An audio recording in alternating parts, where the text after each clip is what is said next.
listening to Inclusive AF with Jackye Clayton and Katee Van Horn. And here we are, episode, I don't know what episode, so that's the next episode. Ready for the next episode. We've been singing, so I might have to hold up. Hey. I love it. By the way, we will do, Katee has met Snoop Doggy Dog at some point. Yes, we'll have to discuss my sweet friend Snoop, yes. But today we're talking about something even more exciting than that.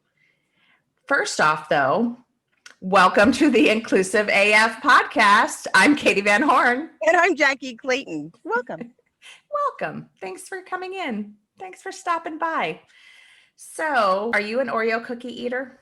I love Oreo cookies, but let me tell you the caveat. I like the thin ones. Okay. I do not like double stuffed, too much filling. Yeah, no. But I do love Oreo cookies. I think they're just easier to eat. I like the little ones. I also am a liquor twister. I'm not a full cookie eater, but the thin ones, I love the whole cookie. Yourself? Yes, I like the regular ones. I do not like the ones that are like vanilla. I don't like any of those other weird flavors. Not so much. I will, however, the ones that they do around the holidays that are like the chocolate covered ones. I'll do those. I can get on board that train. Yes. I have had, they have weird flavors, but I understand. But the I get it. Yes. Marketing, product management, whatever it is. If you want to go ahead and make some other stuff, go ahead. But I am a fan of America's most favorite cookie, the original Oreo cookie. Oreo. But this past month, they did something very cool. It's not really a commercial. How do you explain it? It's kind of it's almost like a piece. It's almost like a video, just a statement. Yeah. I think it's a visual statement, if you will. A visual, what is it called when you are like visual, like support, or, hey, we're a part of this conversation. And I think it was very touching. And I think for a lot of folks there was crying. I think you were one of the people. I'm going to admit that I may or may not have. It cannot be confirmed by anyone because I was alone. So that's perfect. But the commercial or piece was basically about the fact, like, how do we create inclusive spaces at home for children? So, well, I'll read this thing that I found an article that I think encapsulates it, in a way that we'll add the video, we'll connect it, or at least add a link so you can see the video, what we're talking about. But basically they did it in partnership with PFLAG, which is Parents and Friends of Lesbian and Gays, an organization to help the LGBTQ plus community, their families and allies. And the video is called Proud Parent. And it features, I didn't know they had names, but it features Amy and Jen, who visit the latter's, who's Jen's, folks for the first time. Initially, Jen's dad appears uncomfortable with his daughter's relationship, but it's hardly a spoiler to reveal that in the end, he sees the light and honors Jen and Amy in a special way. And it is touching. I was bawling.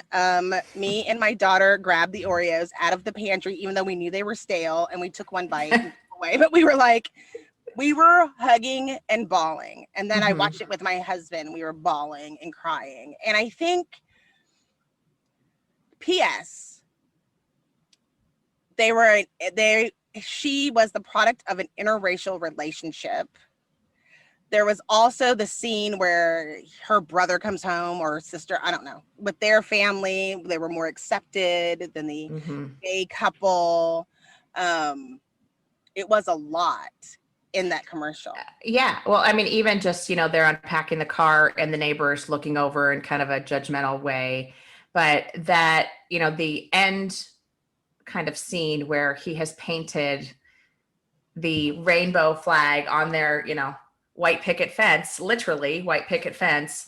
I think that was just so cool and so touching. And I think this is something that comes up quite a bit for folks who have children who are, their sexual orientation or identity is different than what they expected. And so it is that, how do you have the conversation? How do you come out to your parents? How do you, as a parent, make sure you're not accepting them with caveats? Because I think a lot of times what people say is, I love you no matter what. And it's like, well, no, just love me. Right. If you're the child. And so I think that part is the message was beautiful in my opinion. And I just thought it was really cool.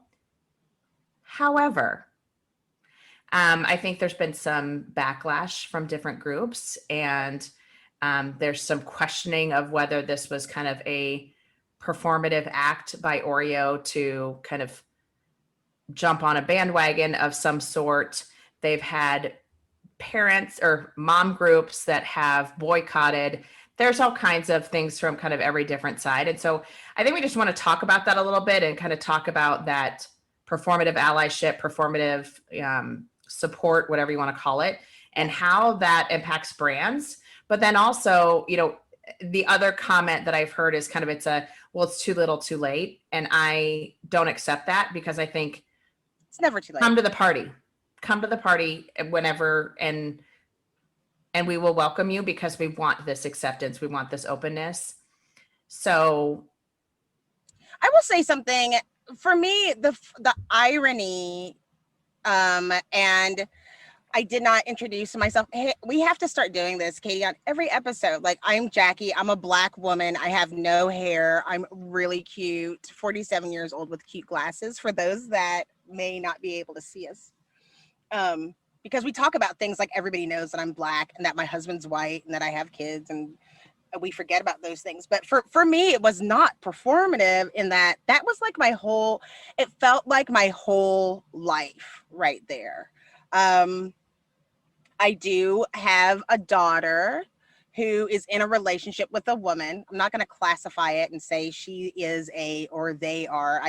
I haven't had a formal conversation, and it's in the beginning of this relationship. mm-hmm. We also, in my family, we were both raised in a very conservative Christian homes, my husband and I. My mother-in-law, who lives next door, has very conservative beliefs. Like, she calls us if Hannah has songs on her Instagram and is like, oh, this happened or this happened, very conservative. There's always a question of things with your children when you have them. But my husband is king of, like, I'm just wondering, just putting things out there that can be received in a really negative way, because our kids are 20 and 17. Mm-hmm. Like, I asked my son if he wanted to take a jacket with him to the football game on Friday night, and got, a little bitter pushback. So kids How dare you?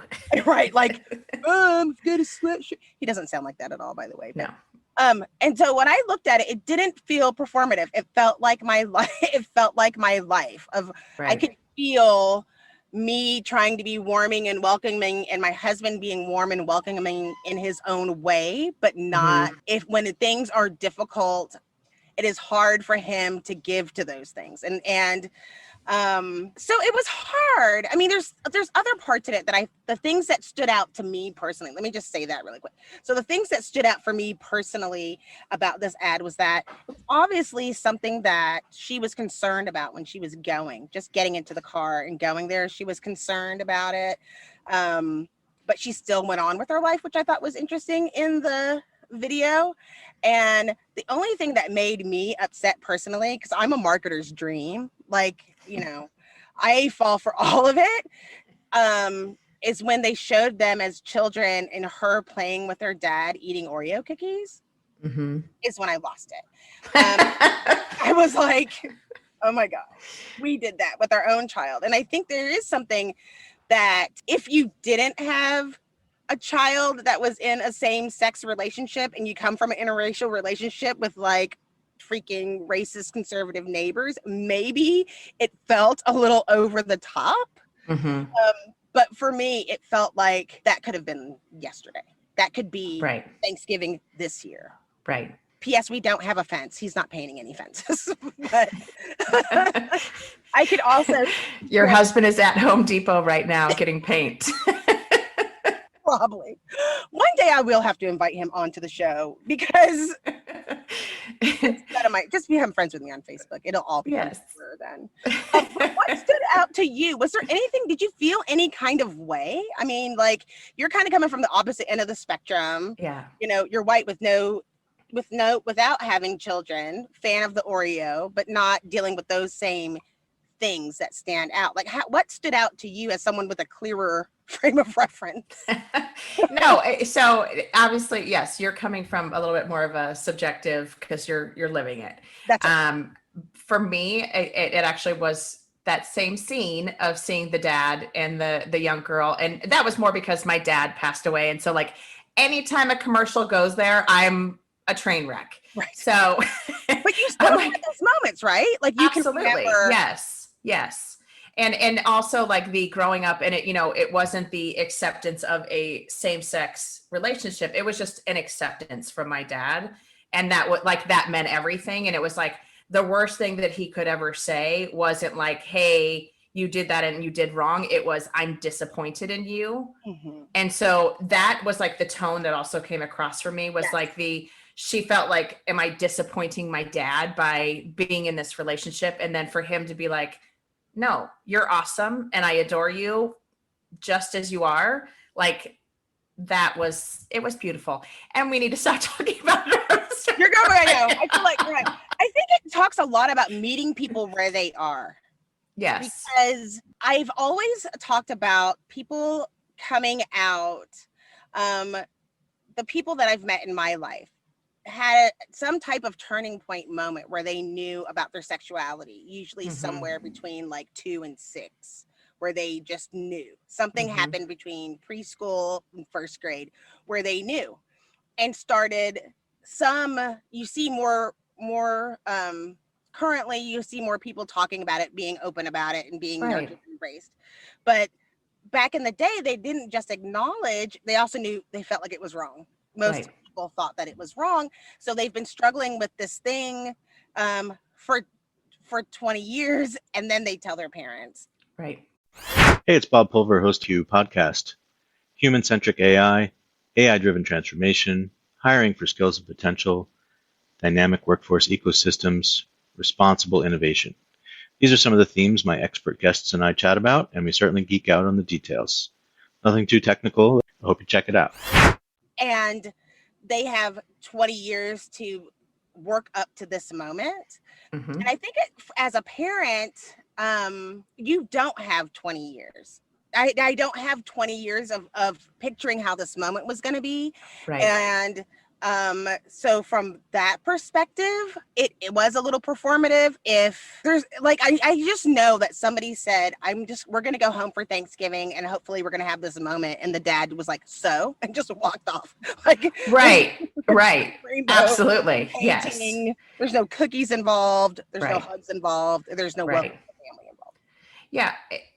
Yes. And I think quite honestly, for folks of our generation, if you will, that scene and the way it played out was not in any way, shape, or form how their own experience went when they came out to their parents. And so I think that's the other piece that kind of struck me was, and it's actually something that kind of came up. Have you watched Schitt's Creek? No, but everybody Oh my gato. You need to start watching it immediately. But the one character, David, is sexually fluid, I guess is probably, I don't know what the right term is. But he sleeps with a woman on the show and then he ends up getting married to a man on the show. And I love the way that they did this. And it actually, that he talks about it in the kind of the making of video that they have on Netflix now. And it was basically the fact that we never had the horrible coming out story. It was just like, this is who you are. And so cool, whatever. And I think that's a piece that so many people nowadays as parents struggle with is for kids. It is like, okay, well, why is this even a big deal? Like, I love who I love and cool. And I think there is so much more fluidity about it that it's not a big deal.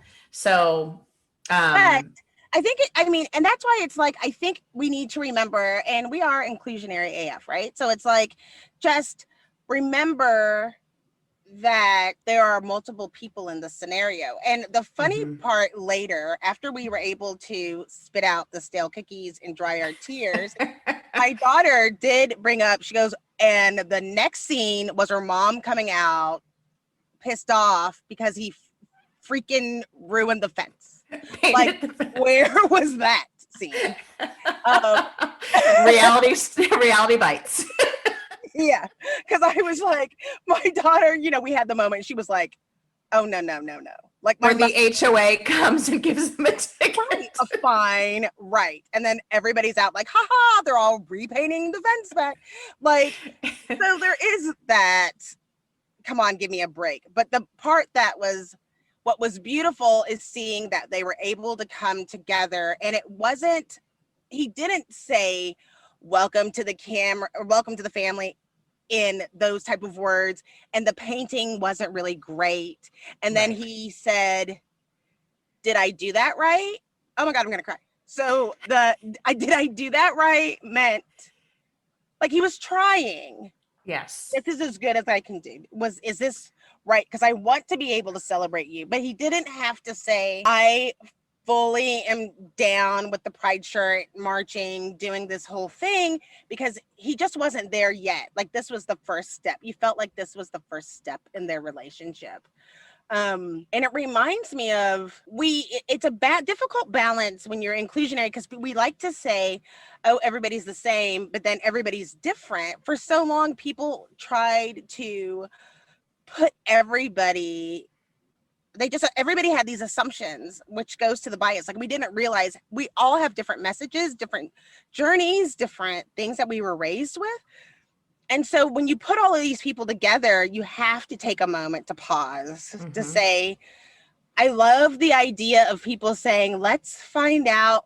The people say, "Let's see how we're the same," when actually we probably need to spend more time finding out how we're different. And trying to embrace and understand and learn and knowledge about those things. Right. And so I have two comments. When he asked the question, like, "Did I do that right?" The part, like, the way that I interpreted that also was like, I don't know what I'm doing and I need help. Yes. And that felt so cool too, because I think as parents, especially with your children, you want to be like the one who has all the answers and I know all the things and I'm the one. And for him to be vulnerable and say, like, "I don't know how to navigate this exactly, but I'm trying to do the best I can." Yes. Like, that was really cool in my opinion. And then I think the other part that you're mentioning just about the, oh my God, I just lost my train of thought. Oh no. Meeting people where they are. Oh, so thank you. That was like another piece of just like when you're having the conversations, an activity that I love to do with groups is have them, get into a group of 3 or 4 folks or whatever, and do that exact thing. Like, what are the 3 things that you have in common? What are the things that you don't have in common? And have them think about that stuff, because there is that correlation between, like, hey, we are all different. We all have different things that we bring to the table, but there are so many things. I mean, even just, talking about this commercial, there are things that you and I, from a different perspective, had a different take on it, but it was definitely wow, this touched me and here's why. This touched you because you're living it. This touched me because I'm thinking back to my relationship with my dad. And so I think that's also, like, that's good marketing to me, when you can touch kind of everyone and everyone can have a relatable moment to what it is. But also, like, as humans, I think we need to do a better job, if we truly are going to be inclusive, to say, wow, Jackye, you and I have things that are not in common. But also we have a lot that we have that is very much in common. And how do we celebrate both of those things? Now, there's something that I love that goes into it. They have, along with this commercial ad, whatever we're calling it, they had education guides that go along with it. Yes. The first one was going home, which is the beginning of the segment. The second one was LGBTQ people of color, right? The third was negative reactions. And the fourth was family affirmation. And so it's great that people can get around this, and it talks to what we're talking about. It breaks it down of some of the messages, and the fact that they did all of that in 3 minutes, we were like, that's a lot in 3 minutes. Without Absolutely. a word, without just with one sentence. Right. Like barely a sentence. Right. And other moments that you could just feel. And you're right, because they did what we talked about. They met us where we are and allowed us as an audience to interpret all of those things right. in similar ways. Now, Katee, the part of the reason that we do this podcast is that me and Katee talk a lot, and we're like besties and talk a lot with other people in the same field in HR and diversity and in recruiting and things like that. But I also watch a lot of trash TV, and yeah. Let's talk some Real Housewives now. Yes, me and Katee both watch those shows. So, but I would think about it about 90 Day Fiance is one of my favorite, and it was 90 Day the other way. But there's a 90 Day Fiance, and the man was coming from Turkey, and she had kids, he doesn't have kids, blah blah blah blah blah. And the reason that it's so important to study these things and not say, oh, we're in love, we're just the same people and we can all move forward and come from just a heart place and not a mind place, is because their coming home story, they weren't going to get to go home because she's not supposed to have kids, right? And then but you're looking at the show and thinking you're supposed to get married within the next 90 days. And you haven't had this conversation. Like, right. Some of these things don't make sense. And so it's important to not ignore some of the other things that go along when you put different cultures together. You know, like that whole snippet from that commercial could keep going on for days. We haven't met the other girl's family yet. Right. Like, lots of things. Right. In the regular series. And I feel like there's so much, again, and just take the time to try to find what's different and then what's interesting so that you can continue. I keep hitting this thing. I am so sorry. So you can continue on your, as you're going through. The part of it is the fun part is learning about somebody else's culture and learning about other people. Yes.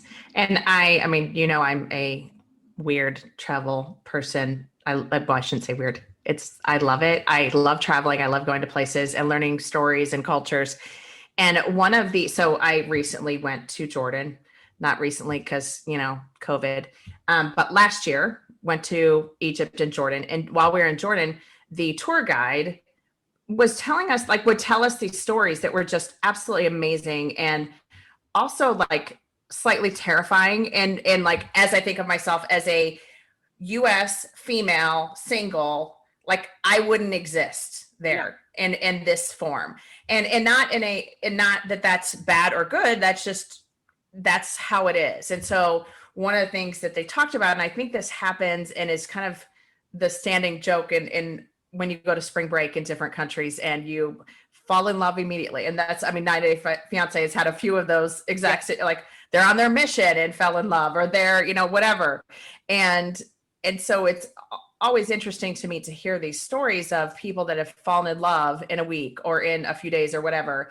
And then you start to think about the cultural differences and how that will impact your actual life. It's if you're not honest about what your needs are, if you're not honest, and we can go into relationships now too, you have to actually talk about who you are as a human. And so, I always, again, put myself in the shoes when they're telling these stories. And I was thinking, I could never live in Jordan and live in my husband's family's home and have to wear certain clothing and not be able to be with any other men alone, or, all of these different rules and cultural norms, which they just have grown up with. Yes. And so it is just interesting because it is that there's no, that's wrong and they're horrible people and they're lower or lesser. That is different. And that's different than what I'm exposed to. And that's different from what I can see for myself. Whereas that just, it's not like oh, wow, this is horrible and we're, being kept down. It's just, this is the culture. This is what they do. So that's also just a fascinating point. Like, and going back to the commercial, it is that, for parents, they have a vision in their head when, they have a little baby in their arms or they're bringing home from the hospital of like what that person's life is going to be like. And when it's not, the terror from a parent of, I never want my child to have any harm come to them. And I never want anyone to be mean to them or anyone to anything. And to know that the hardship or the toughness of what they might be exposed to or might have to go through, I know for a parent that is terrifying and on it. But at the same time, you want them to be happy and you want them to be free to do whatever they want. And so, I think this goes, we can, if we're ready to start talking politics. Well, so just so you know, we are recording this on November 1st. So we are 2 days away from the most important presidential election of our lives. We just had Amy Coney Barrett was just brought into the Supreme Court this week. And I like, people have said, oh, she's conservative. What's the big deal? Blah, blah. And I just am thinking about like friends and family members that this will impact greatly. The legalization of marriage, the abortion rights. And I say abortion rights, it's not even abortion rights. It's females having the autonomy of their body. Right. And being able to decide what they want to do, whether that's birth control, whatever it might be. So I will say, and something that also happened this past week. So little baby Trump, little baby girl Trump, what's her name? Melania? The youngest. Oh, Barron? No, the girl. Ivanka? No, there's a Tiffany. Yes, not I'm like running out of people here. American normal name. Her. I'm always like, what? Ivanka, and you have Donald. Well, Ivanka's because her mom was Ivana. I know, but I just feel like it's Ann Tiffany. And then there's Tiffany. Marla Maples. Yeah, that's true. Well, yeah, Tiffany's about right. So have you ever wondered what really makes a generation tick? Who gets to pick the name? And why the slang keeps changing? Don't worry, I can help. My name's Dr. Megan Grace. On hashtag Gen Z, I share the voices and experiences of Generation Z, how they're different from other generations, what moves them, and why they do what they do. In each episode, we go beyond the buzzwords and the stereotypes to dive into real conversations and the insights that matter to making intergenerational collaboration a reality. You can catch hashtag Gen Z on the Work to Find podcast network and wherever you listen to podcasts. She went for the LGBTQ for Trump. Yes. Yes. And took out the T, but she added the IA. So it was very interesting because it was like, most people forget about some acronyms at the end or the plus at the end. The T's right there in the middle. She knowingly took that out of her conversation. And it is, I don't know if I thought it was smart or I thought it was really crappy, because we know that they took out, they will not allow trans people to serve in the armed forces anymore, which was like shocking. Like that's your sign where it's like they're literally taking people's rights away. They're literally taking someone's livelihood away, their job choice, their livelihood, our protection. Like they would rather take these people out of the military than have people who are openly and wanting to serve, so that they, because of their identity was horrible to think about. I was like, how can you just take the T out of there? I mean, I've even known as a diversity professional, I had one person who was not a client, but potential client, ask me to not talk about the T specifically. And I was horrified. I was like, you can't have it both ways. And I refused. But so the election is the most important. We don't know what's going to happen at this point. And I don't know. It's going to be funny whenever this episode comes out. It could be like freaking January and it's already happened. but I'm terrified. I'm really terrified about what's going to happen. Yeah. I think so. I did see that Tiffany moment. And I think like even before that, I'm also like, the Trumps don't in any way, shape, or form support the rights of anyone in the LGBTQA plus community. And so like to even have that as a rally, like was also just, it kind of threw me off, to be fully honest. Right. But I think the other piece is we can go back in history and talk about all of the different groups. So I just had the opportunity this week to go to one of the museums in town. It's the Heard Museum, and they are dedicated to highlighting Indigenous peoples from North America. And so they have all kinds of just amazing artifacts. And they most recently just started this, I forget the name of it, but basically it's like the beadwork of these women that and men who have basically made these. They're not the Kachina dolls, but it's these just amazing gowns and things like that, but for a doll. And so it's the beadwork that takes them like 4 years to complete. But then there's this other whole section about the Indian schools. And I'm using Indian school because that is the language that they used for these schools. And you read some of the history of those schools and what actually occurred. And then also, you know, speaking of that, then like all of the males were encouraged heavily to enroll in the army during World War II, during all of these wars. And so it's also that, you know, when you talk about the trans people not being able to be in the military any longer, the service that anyone in the military does for our country, to make that choice, to put their life on the line, all of those things, to have that be like, nope, sorry, we don't want you. Like, it's just, it's so difficult to process and such a hard pill to swallow. And I think we heard that when the ban came up, that, you know, so many of the folks that are transgender that we're serving were like, you know, I've served this country for X amount of years, and now I'm not good enough, or, you know, and I'm not a real person. And it's just so reminiscent of how we historically have treated anyone that we have decided is less than or other or whatever you want to call it historically in the US. And it's gross. It's disgusting.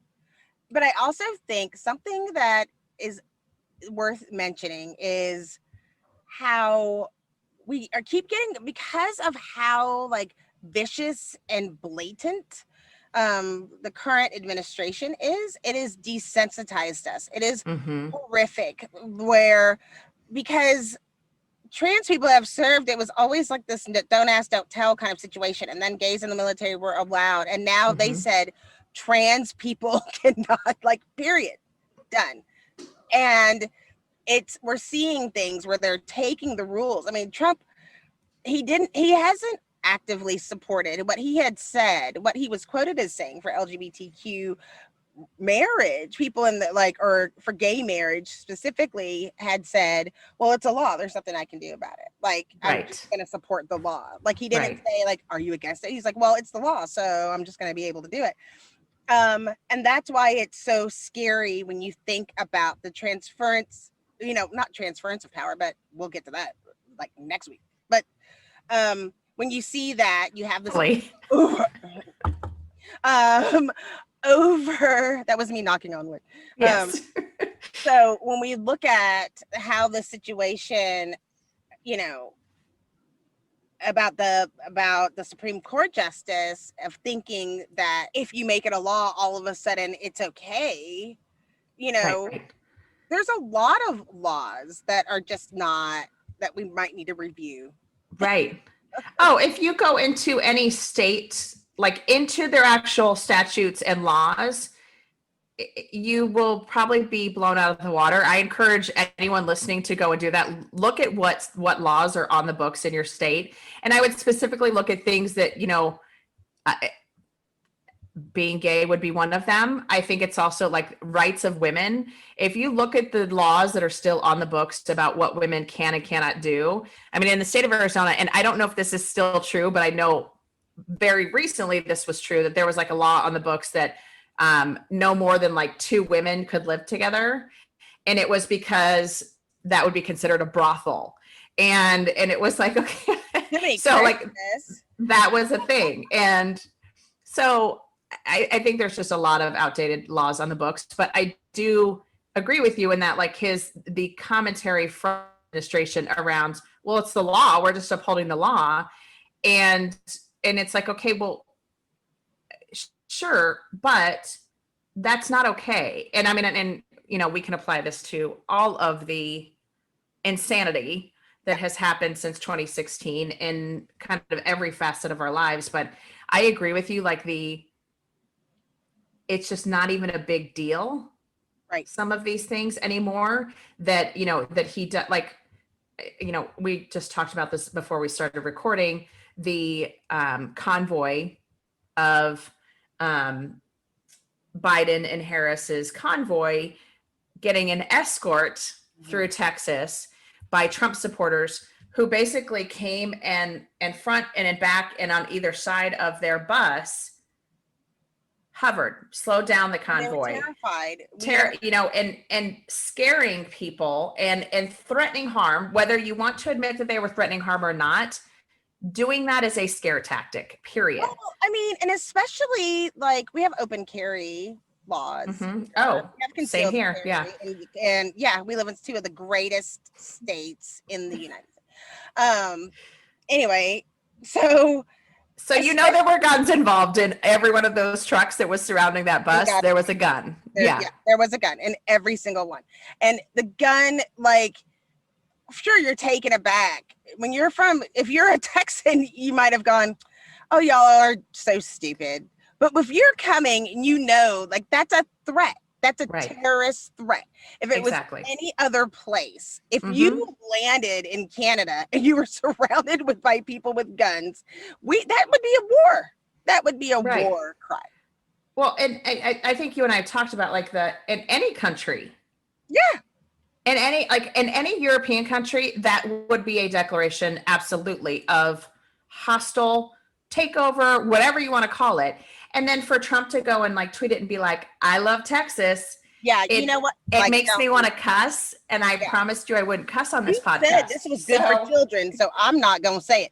Yeah. I just am going to say, like we say in Texas, them's fighting words. Exactly. Right? Yes, absolutely. So, but what is also interesting is they were going to Austin. They were in Austin. They flew in Austin, and that's where the thing was. They ended up canceling the votes. What's funny is, since I live in Texas, I know they wouldn't be doing that in Dallas, and they wouldn't be doing that in Houston. They sure as hell wouldn't be doing that. Sorry, kids, because I'm sure we have a huge youth audience. Hey, you never know. They wouldn't be doing that in Houston, because there's a higher population of Black people in Houston. People don't know there's a very low population, African-American population in Austin.